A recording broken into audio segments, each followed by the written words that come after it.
साईं राम बच्चों, आशा करती हूँ सब अपने अपने घरों में सुरक्षित होंगे और जो भी कार्य आज तक ऑनलाइन क्लास में हुआ है आपने कर लिया होगा।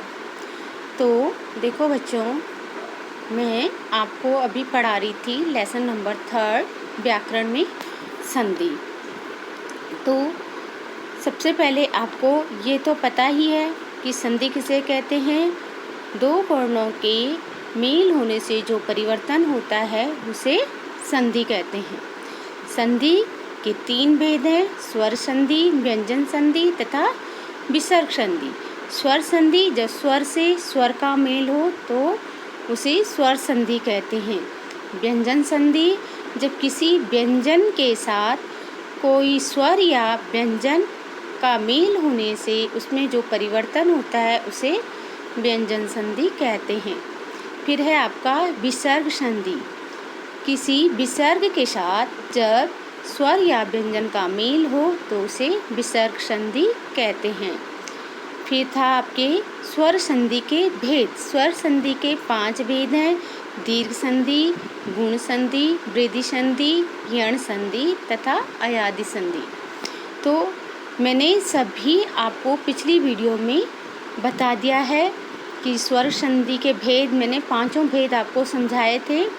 तो अब हम आपको अभ्यास कार्य की ओर ले चलते हैं।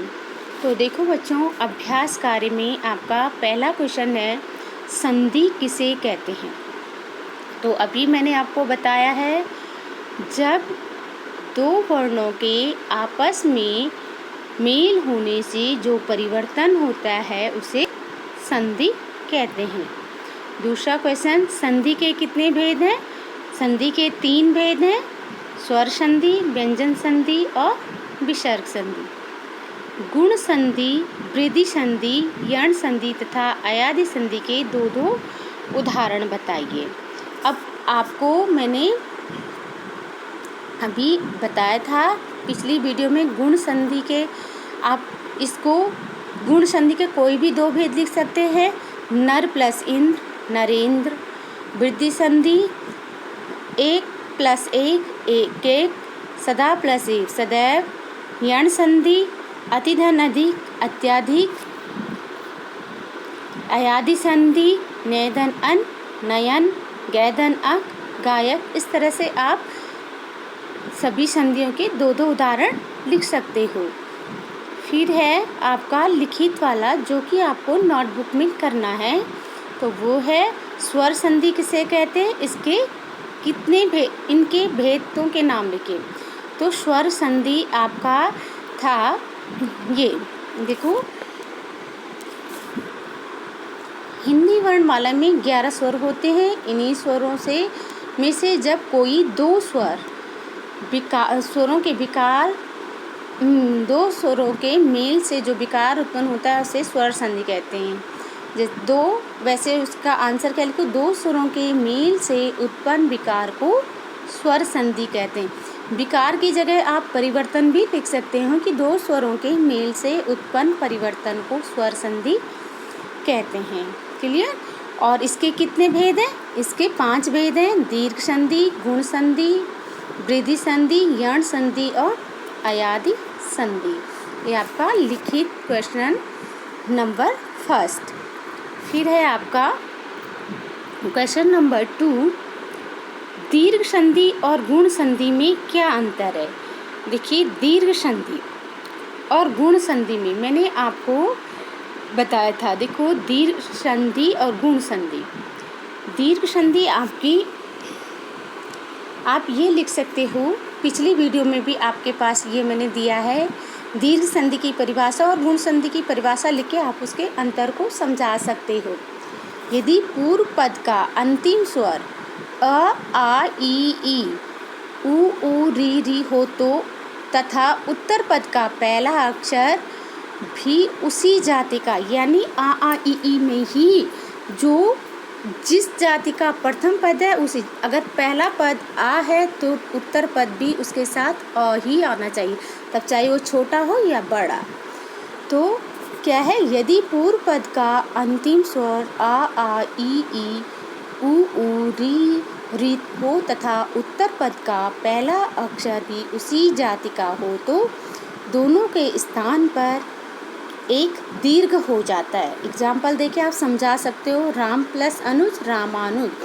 फिर गुण संधि, जबकि अंतर क्या है, गुण संधि, यदि पहले पद के अंत में आ हो, आ और आ हो तथा उत्तर पद के पहले अक्षर ई हो, यानी विजातीय ई उ री हो तो उसके मेल क्रम से क्या होता है, ई का क्या होगा ए, उ का ओ और री का अर हो जाएगा। यदि उत्तर पद, पहला पद तो आ ई होगा, दूसरा आ होगा और उत्तर पद क्या होगा ई उ री, इनमें से कोई भी हो तो क्या होगा, ई के स्थान पर ए, दोनों ई के स्थान पर क्या होगा ए, दोनों ओ के स्थान पर ओ, री के स्थान पर अर और ली के स्थान पर अल हो जाता है।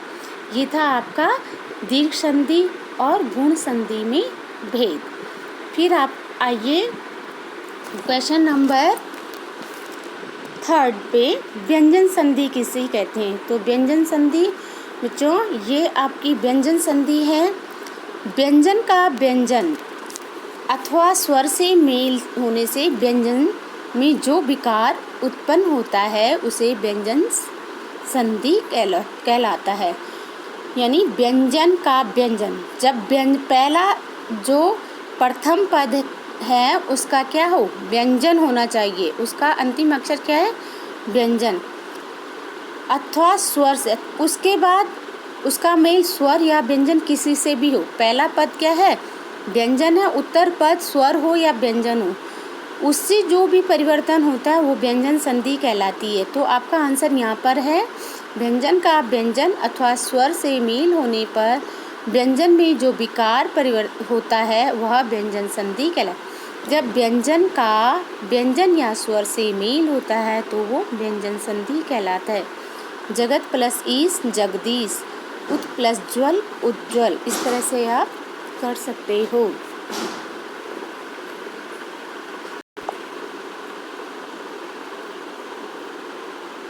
फिर है आपका क्वेश्चन नंबर घ, विसर्ग संधि की परिभाषा उदाहरण सहित दीजिए।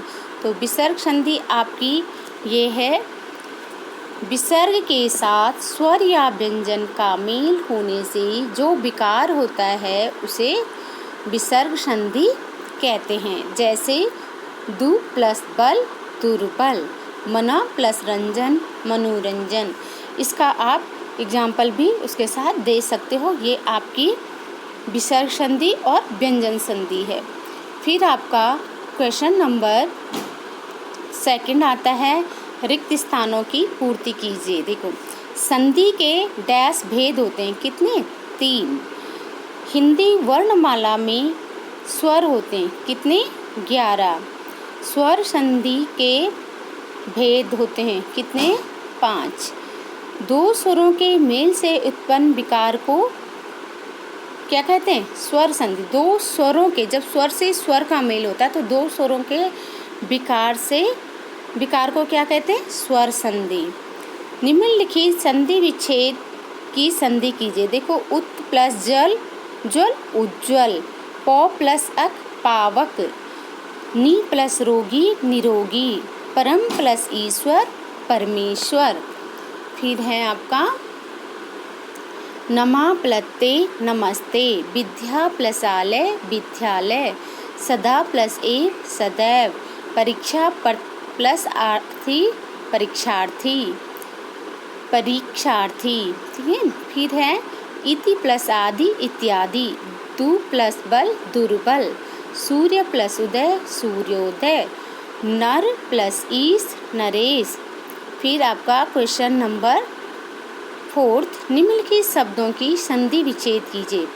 दयानंद, ठीक है, दया प्लस आनंद दयानंद, महोर्मी महा प्लस उर्मी, दीपावली दीप प्लस अवली, भावार्थ भाव प्लस अर्थ, वातावरण वात प्लस आवरण, संदेहास्पद संदेह प्लस पद, वार्तालाप वार्ता प्लस आलाप, राजप्पा, राज प्लस अप्पा, संग्रह, संग प्लस ग्रह, बहुतायत, बहुत प्लस आयत, फिर है सूर्य प्लस उदय, सूर्योदय, महा प्लस ऋषि, महर्षि, परम प्लस ईश्वर, परमेश्वर, नमः प्लस ते, नमस्ते, काम प्लस आक्षी, कामाक्षी, पद्य प्लस आत्मक, पद्यात्मक, नि प्लस द्वंद्व, निर्द्वंद्व, सम प्लस बंध, संबंध, कला प्लस आत्मक, कलात्मक, नि प्लस फल, निष्फल।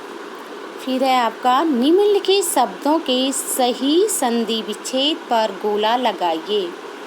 गायक, ग प्लस यक, क्या हो गया? गायक। निर्मल, नी प्लस, अच्छा इसमें गायक शब्द का जो संधि विच्छेद है वो कौन सा सही है? ग प्लस अक या ग प्लस अक? तो कौन सा है? ग प्लस अक, तो गायक। ऐसे निर्मल का नी प्लस मल, तो निर्मल। महेश का महा प्लस ईस, महेश। सदा प्लस ए, सदैव। फिर प्रतीक्षा, प्रति प्लस इच्छा, प्रतीक्षा। तो ये थे आपके क्या लेसन की एक्सरसाइज। मैंने आपको पहले भी पीडीएफ भेजी है, उसमें संधि वाला जो चैप्टर वो कंप्लीट है। आप इसको एक्सरसाइज को इस वीडियो से कर सकते हो और जो क्वेश्चन आंसर आप इसके नोटबुक में करोगे। तो ये था आपका जो पीडीएफ भेजी थी मैंने, उसको आप उसमें कंप्लीट कर सकते हो। तो आज के लिए इतना ही, धन्यवाद। बीच बीच